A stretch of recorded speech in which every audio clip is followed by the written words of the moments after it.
kami sudah tergabung bersama kami siang hari ini Bapak Fitra Faisal selaku Direktur Eksekutif Next Policy. Selamat siang Pak Fitra. Ya, Mas Fajar. Ya, Pak Fitra, ini investment grade Indonesia kembali ke posisi triple B begitu ya. Fitch Ratings menyebut ada prospek yang cukup stabil meskipun kita tahu ekonomi Indonesia di kuartal 2 anjlok 5,32%. Bagaimana kemudian pandangan Anda terkait hal ini dan apa yang bisa kita cermati dari keputusan terbaru Fitch? Ya ini tentu kabar bagus dan ketika Fitch mengeluarkan rating tersebut ya betul-betul memperlihatkan kondisi fundamental Indonesia. Kemarin memang betul kita terkontraksi, tapi kontraksi ini bukan unik Indonesia, semuanya juga terkontraksi. Bahkan beberapa sudah memasuki resesi, kalau kita pakai definisi resesi kuartal 1 dan kuartal 2. Kemarin itu kan kuartal 1 kita masih positif, kuartal 2 negatif, nah sehingga sebenarnya pertaruhannya adalah di kuartal 3 dan kuartal keempat.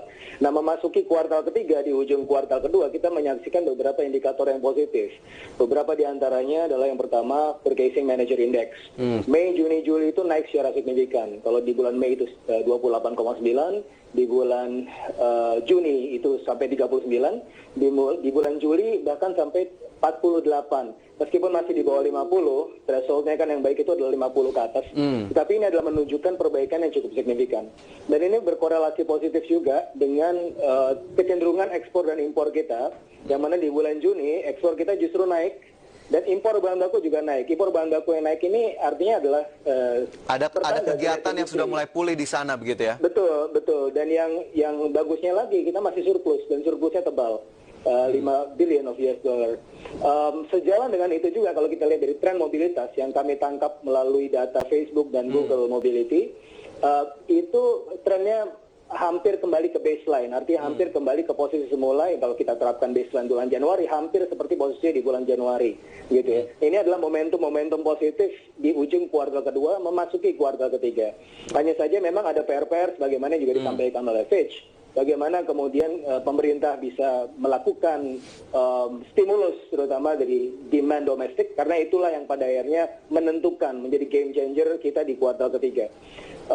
Yang berikutnya adalah yang sebenarnya lebih ke arah kondisi perbaikan di jangka menengah dan panjang adalah situasi governance. Nah ini yang juga kemudian disentuh oleh Fitch dalam laporannya.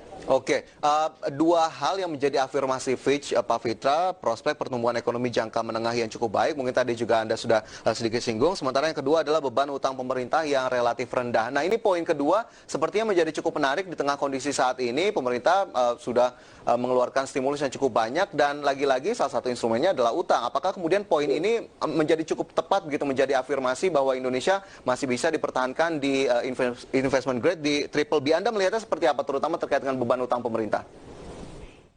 Yang pertama kita lihat beban utang pemerintah masih di bawah threshold amannya yang 60%. Ya, jadi kalau Undang-Undang 17 tahun 2003 yang mana kita juga melakukan adaptasi dari Maastricht Treaty, artinya itu standar internasional, ini masih di bawah 60%, masih jauh di bawah. Masih cukup jauh, masih cukup jauh. Terus yang kedua, ketika kita melihat beban utang, kita melihatnya bukan secara statis Indonesia saja, bukan secara linear Indonesia saja, tapi kita juga melihatnya secara komparatif spasial dengan negara-negara lain. Nah, sementara negara-negara lain sekarang kan juga sedang menggenjot utang luar negerinya. Secara komparatif, Indonesia jauh lebih aman. Masih cukup terjaga begitu ya? Betul. Nah ini apakah kemudian akhirnya peringkat tersebut begitu mencerminkan adanya pembalikan arah, terutama kita tahu kontraksinya di kuartal 2, kemudian tadi Anda juga sempat singgung, kuartal 3 dan 4 mungkin jadi harapan. Apakah kemudian memang arahnya benar-benar ke sana sesuai dengan indikator yang tadi Anda sudah sebutkan? Tren rebound itu cukup jelas gitu ya. Jadi kalau kita lihat dari tanda-tanda tadi, ada inflasi yang juga sebenarnya relatif tidak terlalu anjlok, bahkan di bulan Juni sempat 0,18%, meskipun harus jatuh lagi di bulan Juli, deflasi. Tetapi kalau kita lihat indikator-indikator tadi itu sebenarnya cukup baik. Nah, tinggal PR-nya adalah bagaimana pemerintah pertama bisa mempercepat stimulus fiskalnya.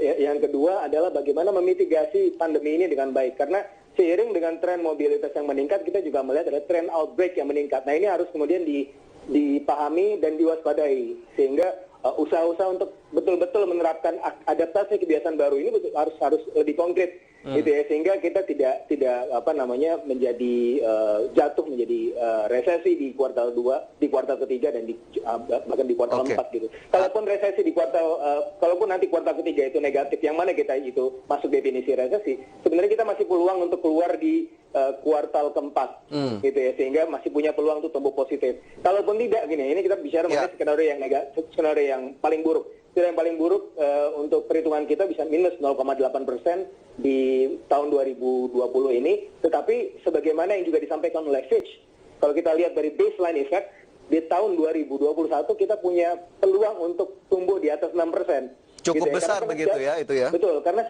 ini tuh untuk kemudian mengkompensasi apa yang kita hilang di tahun 2020. Jadi ada baseline effect-nya. Sehingga kita sangat bisa untuk mencapai pertumbuhan ekonomi di atas 6%. Tapi apakah kemudian secepat itu, Pak Fitra?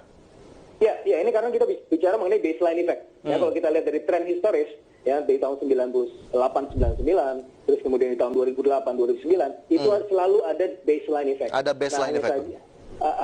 Artinya ada kemungkinan V-shape bahkan Z-shape recovery. Apalagi sekarang kita melihat bahwa apa yang terjadi di Indonesia dan juga secara global ini kan diakibatkan oleh COVID-nya. Jadi external factors. Meskipun secara fundamental kita sebenarnya nggak sekuat itu juga, tetapi kita masih punya peluang ketika COVID ini kemudian ditemukan vaksinnya, kemudian bisa kita mitigasi dengan baik untuk tumbuh di tahun 2021 itu cukup terbuka peluangnya untuk bahkan untuk di atas baseline. Ini tidak hanya Fitch, kemarin juga IMF juga menyatakan hal sama, World Bank juga begitu. Bahkan secara global kita melihat bahwa World Bank dan IMF juga sudah memforecast di tahun 2021 tren ekonomi dunia akan berada di rentang 4-5%. 4-5% ini artinya dia jauh di atas baseline. Biasanya kan cuma 2-3%. Nah ini sebenarnya ya masih ada ruang-ruang. Masih ada ruang begitu ya? Betul. Oke, nanti jadinya kuartal 3 dan kuartal 4 tentunya kita akan lihat bersama bagaimana datanya sekaligus menjadi konfirmasi. Tapi ini dari keputusan terbaru Fitch, Pak Fitra, Bank Indonesia sepertinya juga menjadi salah satu pihak yang paling responsif sekali merespon masih dipertahankannya peringkat Indonesia. Apakah kemudian Anda lihat dari sisi Bank Sentral atau Otoritas Moneter cukup mendukung akhirnya untuk Indonesia bisa tetap stabil dari sisi makroekonomi dan juga dari sisi investasi sendiri, apakah masih cukup menarik? Apakah dari langkah Bank Sentral atau Otoritas Moneter Anda lihat sudah cukup?